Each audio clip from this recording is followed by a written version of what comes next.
私は今、ルーマニアの首都ブカレストの市の中心部に来ています。今日はこれからブカレストの中心部を少し散策してみたいと思います。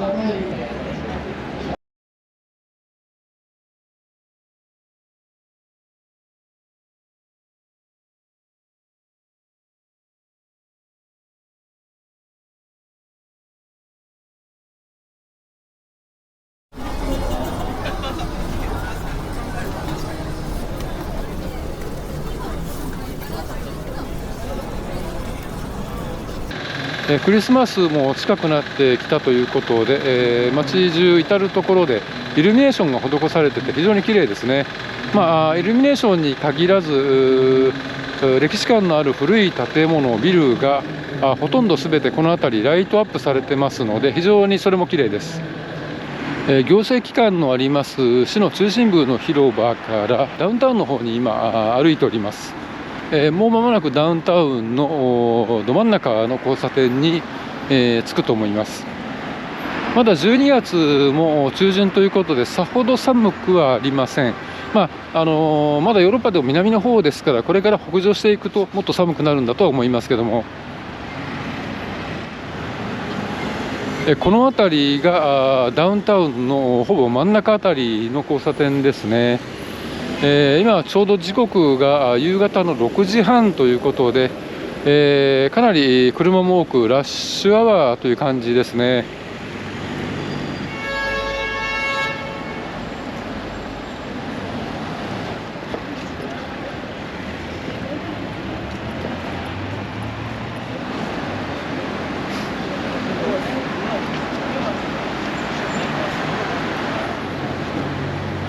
この辺りは中規模から大型のホテルが集まっているところですね。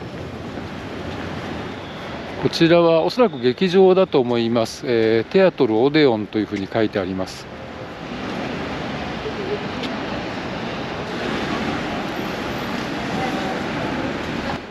旧市街にはこれで3回目なんですけども、ここのホテルのイルミネーションが本当に綺麗ですね。この時間になると何度もこの前で写真を撮っている人を見かけました。それぐらい現地の人から否定してもイルミネーションが鮮やかで綺麗なんだろうと思います。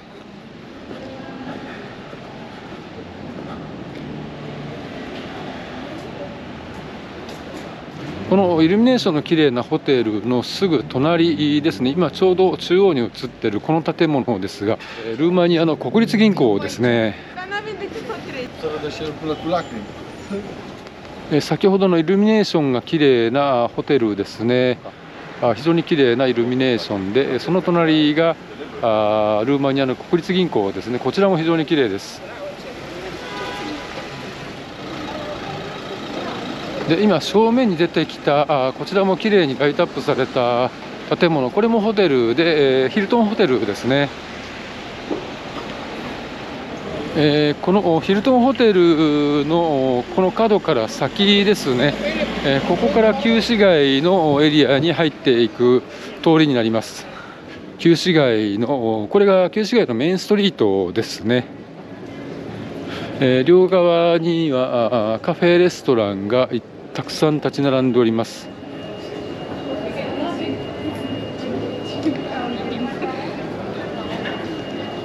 では旧市街をくるっと一回りしてみたいと思います。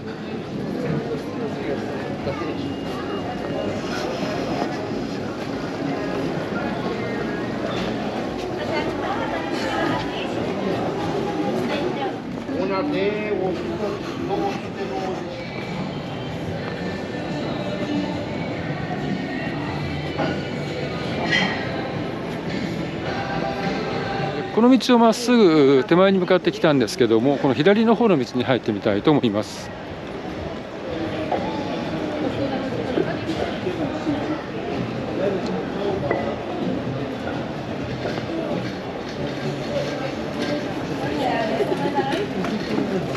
まだ時間が早いんだと思いますが、割と席は空いているようですね。この通りの突き当たりにきれいにライトアップされた建物がありますので、ちょっと行ってみたいと思います。こちらがどのガイドブックにも載ってますスタボロポレオス教会ですね。私も覚えるの大変なんですけども、スタブロポレオス教会という有名な教会のようです。この辺りはカフェレストランの数もちょっと少なくなってきてまして、静かな感じです。おそらくこの美しい建物もホテルだと思います。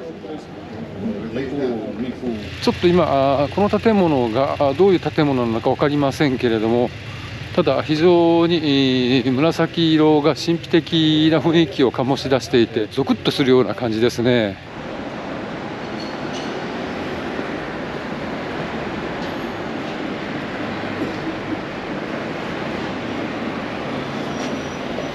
それではまたメインストリートの方に戻りたいと思います。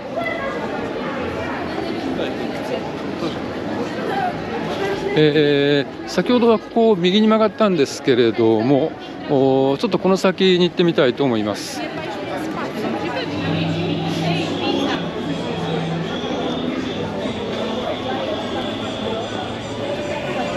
カメラを360度回してみたいと思います。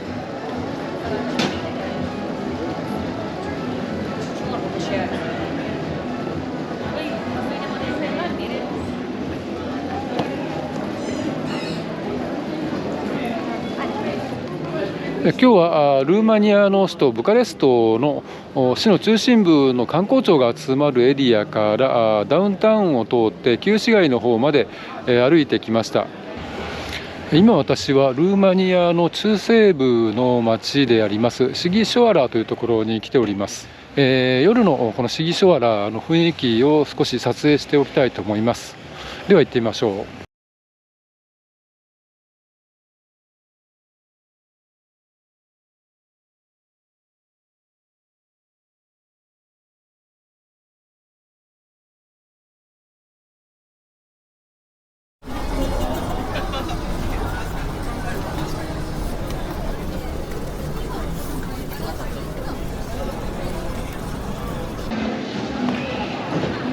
右手には旧市街のシンボルであります時計塔がライトアップされて綺麗に見えます。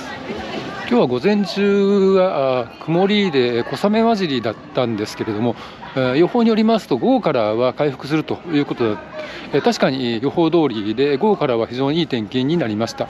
今も画面で見にくいかもしれませんが三日月がはっきりと見えますので、空は曇りがなく晴れていると思います。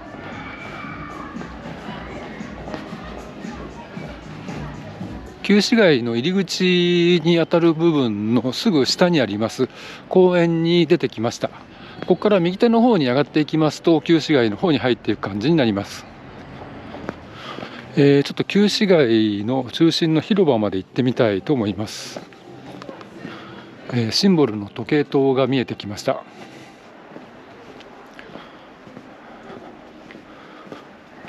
ここが入り口ですね。門になっているようです。この下をくぐって旧市街の方に入っていきたいと思います。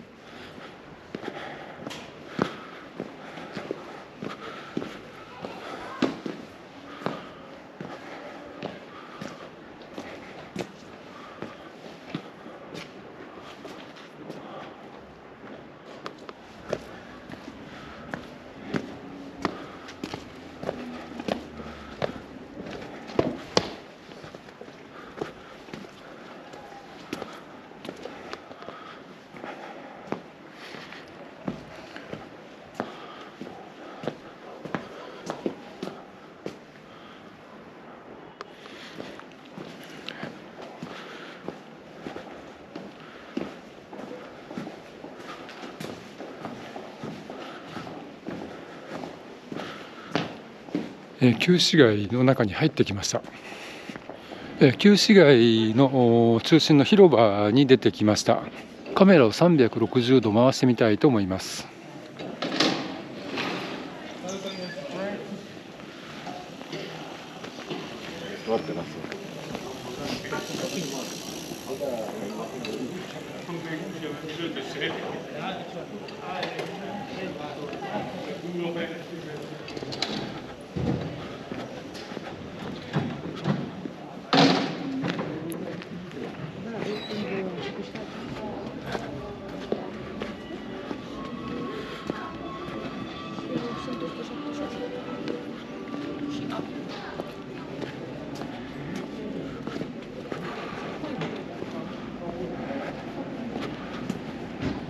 中央の広場が非常に綺麗ですね。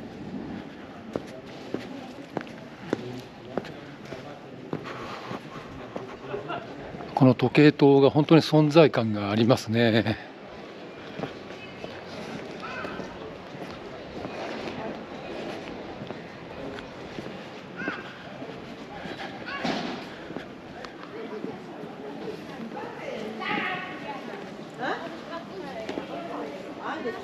Abdomene pe față.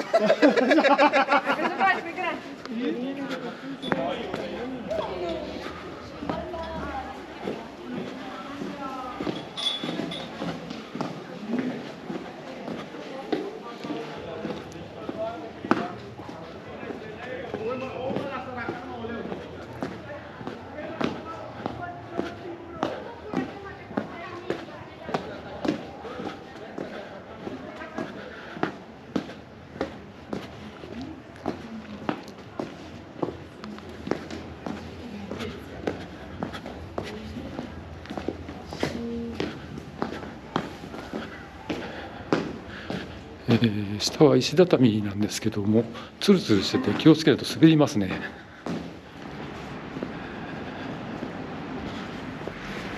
旧市街の前の公園の通りに面したこの町のメインストリートですね。クリスマスの電飾が通りずっと続いてあります。綺麗ですね。今日はルーマニアの中西部にありますシギショアラという町で夜の街を少し散策してみました。私は今ハンガリーの首都ブダペストのドナウ川の西側ブダ地区にいます。今日はこれからこのブダ地区にあります漁夫の砦と呼ばれる観光スポットに上がって、そこからブダペスト市内の夜景を眺めながら散策していきたいと思います。では行ってみましょう。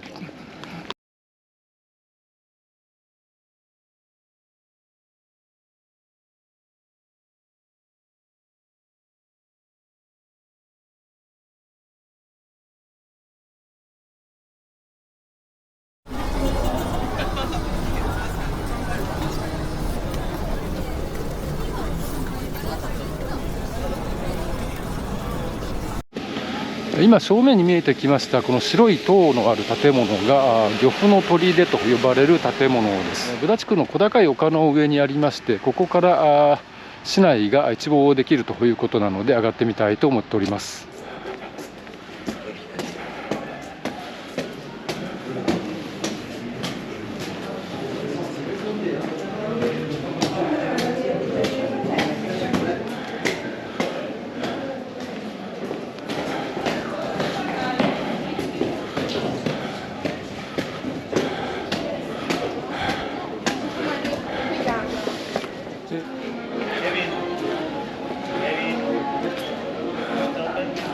正面に見える明るい建物が国会議事堂です。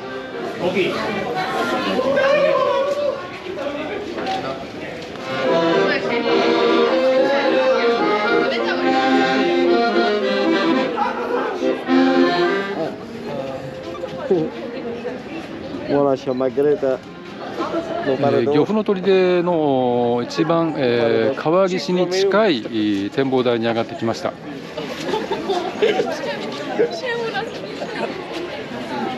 国会議事堂から右手の方を見ますと明るくイルミネーションがされた橋が見えますが、あれが聖地に鎖橋ですね。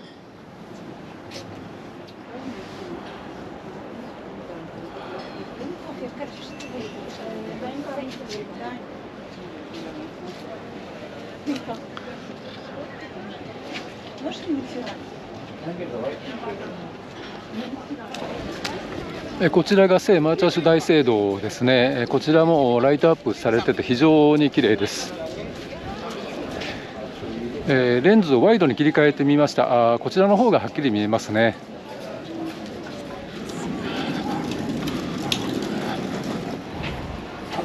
聖マーチャーシュ大聖堂です。では三位一体広場からブダ城の方に進んでみたいと思います。展望台にやってきました。先ほどの漁夫の砦よりも近くにドナウ川と反対側のペスト地区が見えます。こちらはブダ城の側面ですね。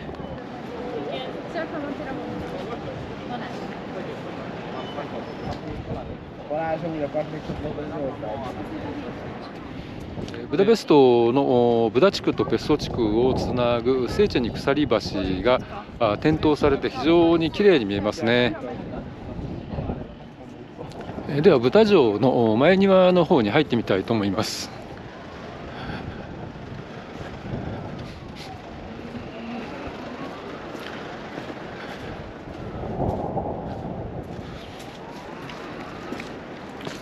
ブダ城のすぐ横まで来ました。大きい建物ですので、ここまで近くに寄りますと全体は見えませんが、非常に重厚感のある立派な建物です。レンズを再び胸郭の望遠に切り替えました。近くに見えるといいんですが、途中の踊り場に出てきましたが、ここからですとブダ城が割と至近距離で、はっきりと全容が見えますので、ちょっと撮影してみました。一番下まで降りてきました。ここからセーチェニ鎖橋を渡って、ドナウ川東側のペスト地区の方に行きたいと思います。ライトアップされてて非常に綺麗ですね。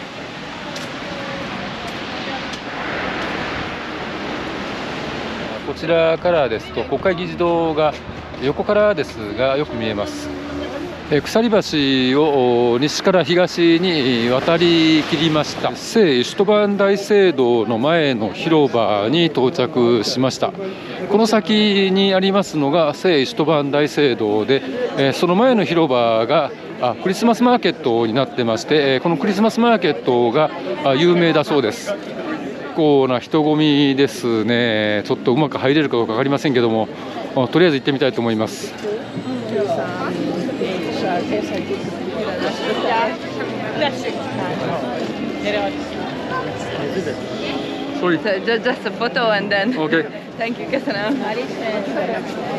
カメラを360度回してみたいと思います。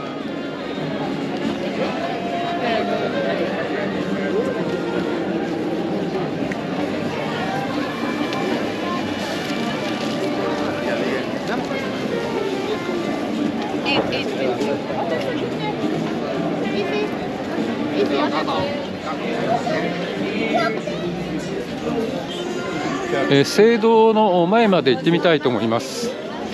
聖シュトバン大聖堂です。入り口まで上がってきました。入り口から先ほどのクリスマスマーケットの広場の方を見ますとこのような感じです。大変な人出ですね。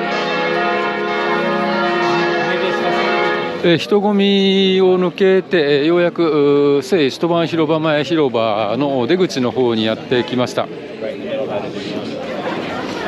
今日はハンガリーの首都ブダペストのドナウ川を挟んでブダ地区とペスト地区の夜の様子を散策してみました。私は今ポーランドの南部の町クラクフというところに来ております。今日はこのクラクフの中にありますユネスコの世界文化遺産に登録されている旧市街地の夜を散策してみたいと思っております。では行ってみましょう。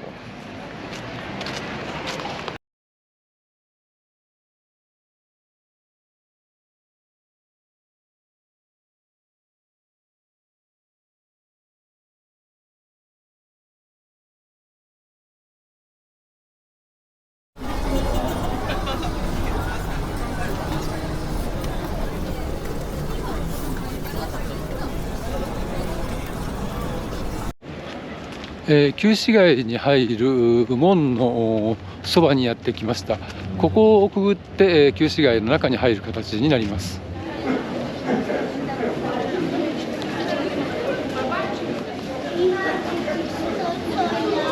クリスマス明けの今日は26日の夕方なんですけれども、欧米では基本的に、ニューイヤーの1月1日、2日あたりまではだいたいこのクリスマスのイルミネーションというのは残ったままになってますので、まだしばらくはこういったイルミネーションがあちこちで楽しめそうです。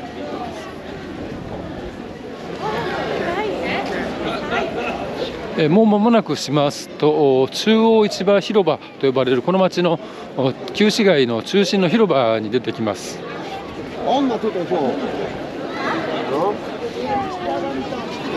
クリスマスツリーの横を抜けて広場の中央部に今進んでおります。右手に見えるライトアップされた建物は織物会館という建物だそうです。広場の中央の銅像の前までやってきました。カメラを360度回してみたいと思います。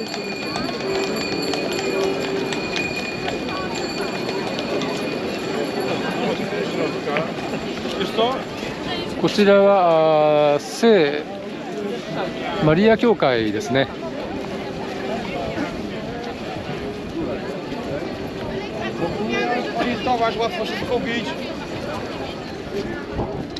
聖マリア教会はこの広場のすぐ脇に立っているシンボル的な建物ですね。非常に背の高い教会です。非常に立派な建物ですね。ライトアップされてて本当に綺麗です。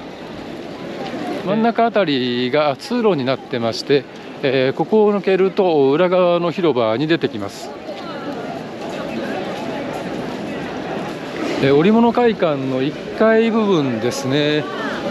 こんな感じです。ちょっとぐるっと回ってみましょうか。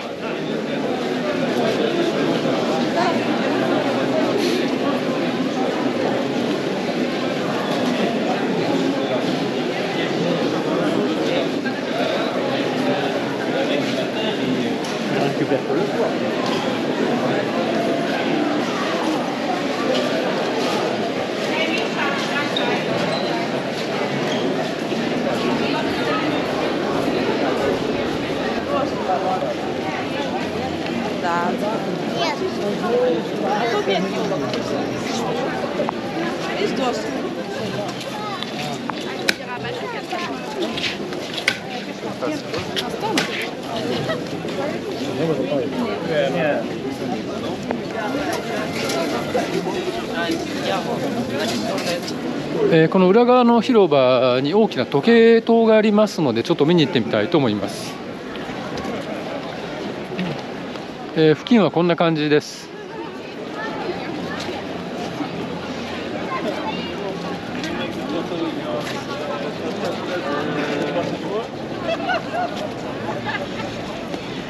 再び中央市場広場の正面の方に戻ってきました。もう少し奥の方まで進んでみたいと思います。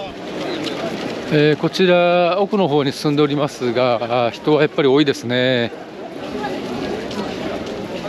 こちらにも古い教会があります。綺麗ですね。ライトアップされています。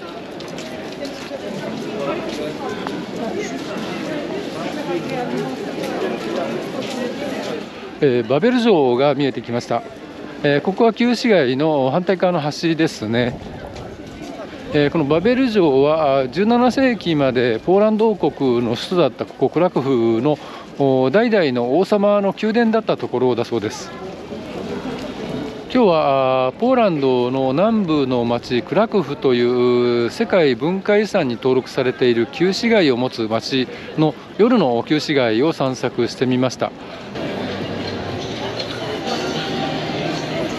私は今ポーランドの首都ワルシャワにあります歴史地区旧市街ですね、の夜の時間帯に来ております。今日はこれからこのワルシャワの歴史地区の夜の時間帯を散策してみたいと思います。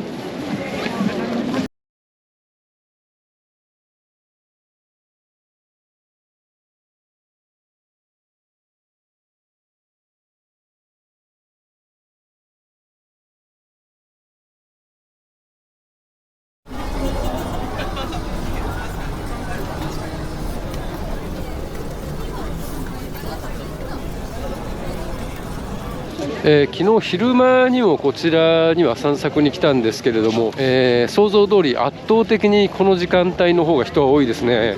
クリスマスツリーのすぐ横といいます側面にありますのがワルシャワ王宮ですね。これもこの時間に見ますとやっぱりライトアップされてて非常に綺麗です。大きなクリスマスツリーが本当に綺麗ですね。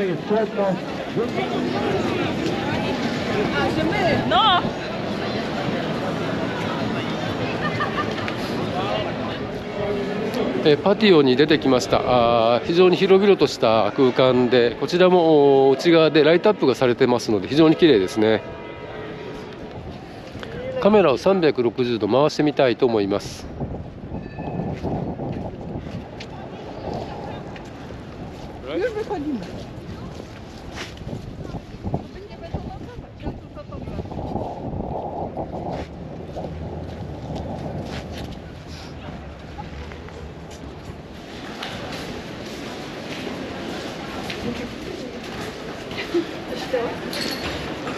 正面にも、王宮に関係する建物なんじゃないかなと勝手に想像しますが、ライトアップされた綺麗な建物があります。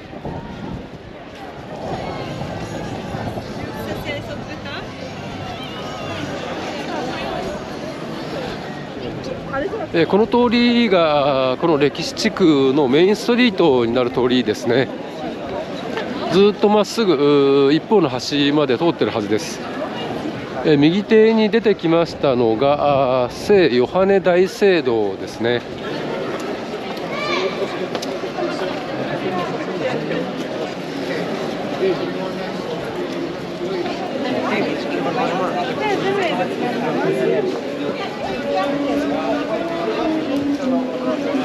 中央市場広場と呼ばれる広場がまたあります。ちょっと寄ってみたいと思います。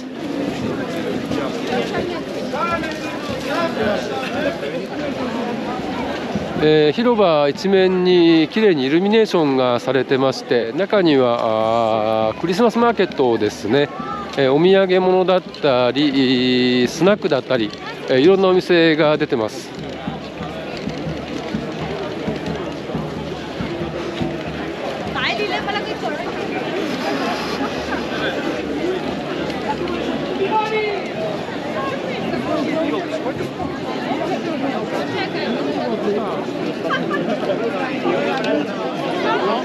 ではメインの通りに戻りまして先に進みたいと思います。イルミネーションが本当に綺麗ですね。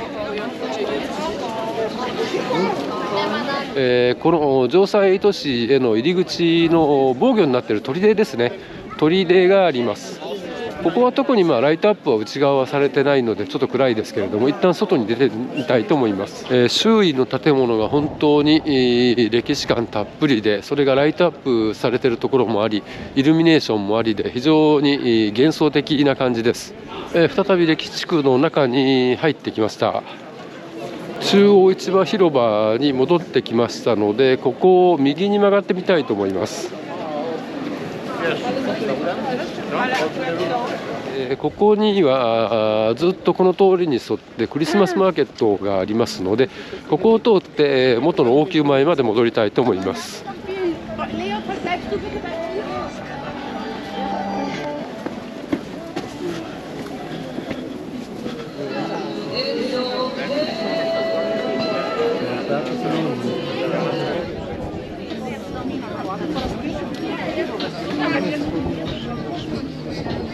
クリスマスマーケットの通りを抜けました。最初スタートいたしましたワルシャワ王宮前の広場に戻ってきました。今日はポーランドの首都ワルシャワの歴史地区の夜の時間帯を散策してみました。今私はラトビアの首都リガの旧市街に来ております。今日はこれからこの旧市街の夜の状況を少し見たいと思いまして散策したいと思います。では行ってみましょう。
今日のリガは朝の最低気温がマイナス20度でした。ちょうど日没の直後なんですけども、今日は天気が良かったので、日中マイナス16度でした。それでもマイナス16度ですからやっぱ寒いですね。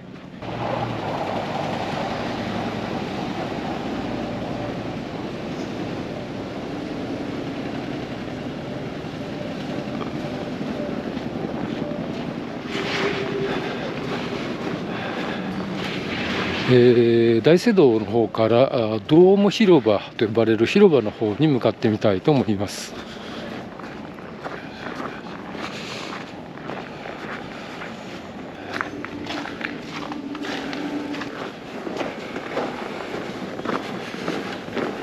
大きなクリスマスツリーが見えてきましたが、あの辺りがドーム広場ですね。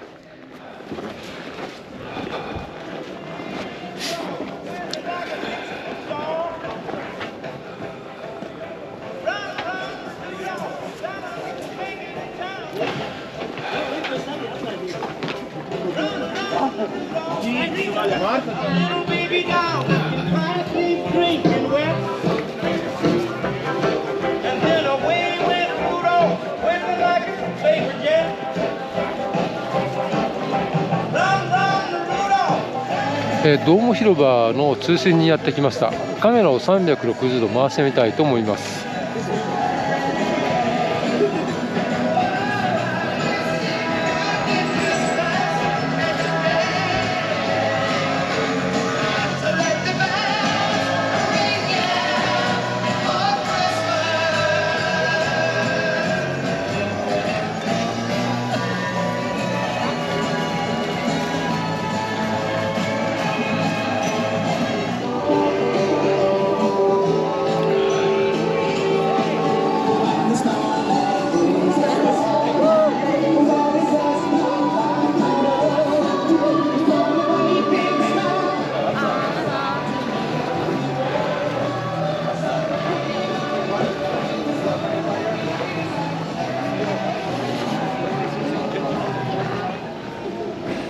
今日はラトビアの首都リガの旧市街の夜の様子を散策してみました。私は今エストニアの首都タリンの旧市街の入り口に来ています。今日はこれからこの旧市街の夜の様子を散策してみたいと思います。では行ってみましょう。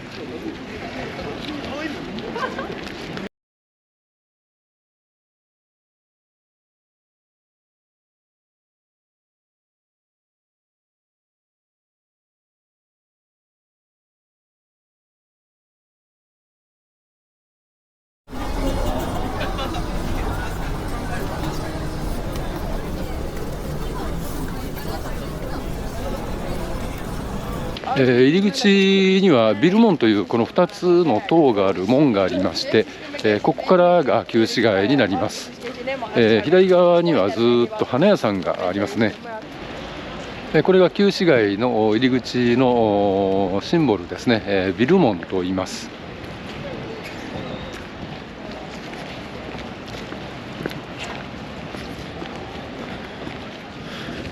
両側にはレストラン、カフェ、衣料品店などなど、いろんなお店がありますね。この交差点を右手奥の方に行ってみたいと思います。大きな建物が見えてきましたが、これがタウンホールですね。タウンホール前の広場に出てきました。ここが旧市街のセンターということになると思います。これがタウンホールですね。中世のタリンの旧市街の中心的な建物だったと思います。どんどん奥の方に入っていきたいと思います。ライトアップされてて綺麗ですね。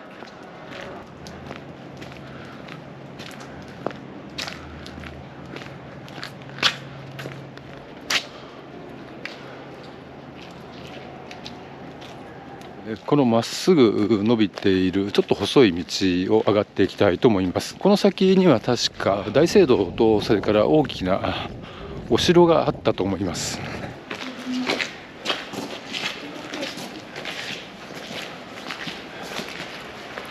では登っていきたいと思います。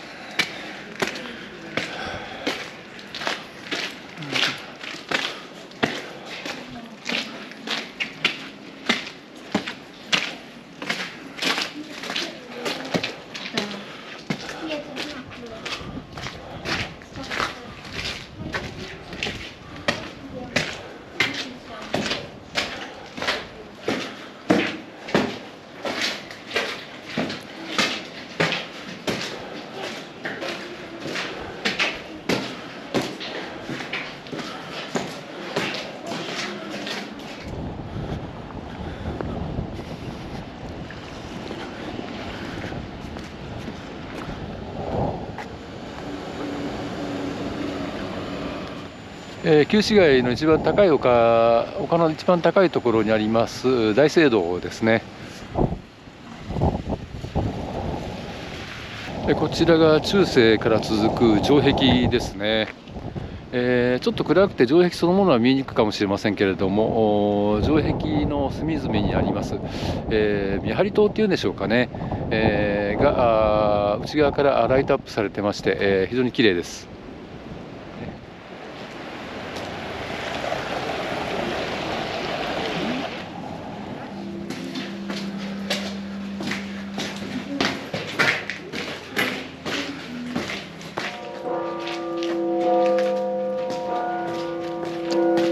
先ほどの聖堂の方から鐘の音が聞こえてきますね。ここから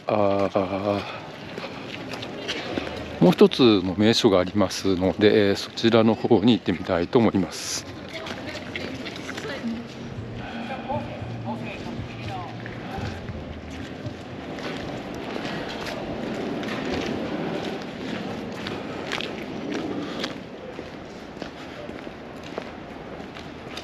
ここにも大きな聖堂がありますね。旧市街に入るもう一つの象徴的な入り口が見えてきました。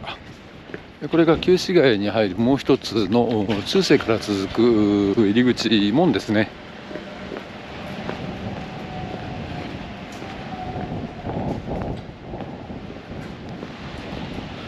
門をくぐって旧市街の外に出てきました。こちらが旧市街に入るもう一つの観光名所になっている門ですね。名前ちょっと忘れましたので字幕に入れたいと思います。今日はバルト三国の一番北の国エストニアの首都タリンの旧市街の夜を散策してみました。